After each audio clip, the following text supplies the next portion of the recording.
Shalom Chaverim, I'm Stephen Ben-Nun. You're watching Israeli News Live. Just a quick take of our broadcast.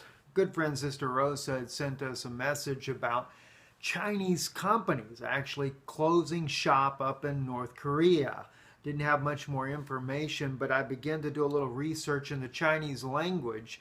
We've actually got a friend of ours that lives over there in China. And so as we began to do a little research, we found out that's exactly the case. 7 hours ago, this particular Chinese news article came out. We used Google Plus to translate down here on the bottom there. I'll try to blow that up just a little bit here for you so you might be able to see that a bit better here. But at any rate, what it is, the Chinese government is actually closing. It says the State Administration for Industries of Commerce of the People's Republic of China issued a notice to implement the UN Security Council Resolution 2375 on the closure of domestic and foreign commercial enterprises. This was done September 28, 2017. China announced that it will close all commercial companies that involve North Korean funds and personnel. The Commerce and Industrial Bureau of Ministry of Commerce of the People's Republic of China issued a notice on Thursday saying that in order to implement the UN Security Council Resolution 2375, China will close all commercial enterprises established by the DPRK entities or individuals within 120 days, including the joint ventures cooperation Korean-owned enterprises. Now, this is not necessarily a declaration that there is going to be a war on the Korean Peninsula, but this is China's effort to try to shun that possibility of having war actually on their right there on their doorsteps there. And in another article here that we translated as well, China, the military means to solve the North Korean nuclear issue is not an option.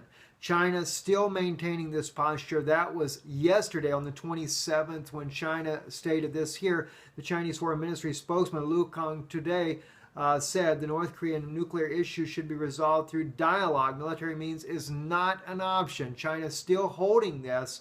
One of the articles here that we looked at as well, also speaking about that the Chinese as well as the Russians will take steps if the U.S. does launch an attack against North Korea, will take steps to ensure that the U.S. military is not on their borders. Now that seems to imply that they both would enter into North Korea to do a buffer zone. That's one of the words that is actually being used, a buffer zone inside of North Korea away from Chinese and Russian borders. Doesn't say in this particular case whether or not China or Russia would get involved in the conflict.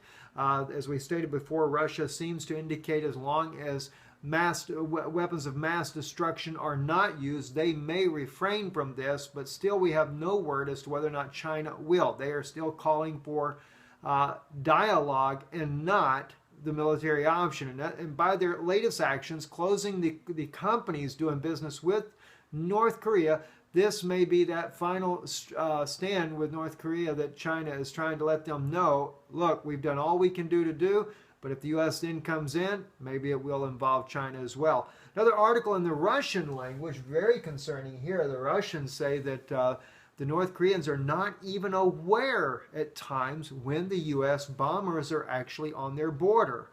They were talking about how that there were B-1 bombers just recently that were flying on the border of North Korea, and the North Koreans were oblivious to their presence. Maybe the U.S. testing out their ability to fly without being detected by radar, and according to Russia, they were able to do exactly that. This also is another Chinese article also speaking about the same thing, that indeed the companies will close, and this is only as a result of China trying to get the North Koreans to stop the nuclear program and come to the negotiating table. And also China showing their effort in trying to actually bring this about to avert a war.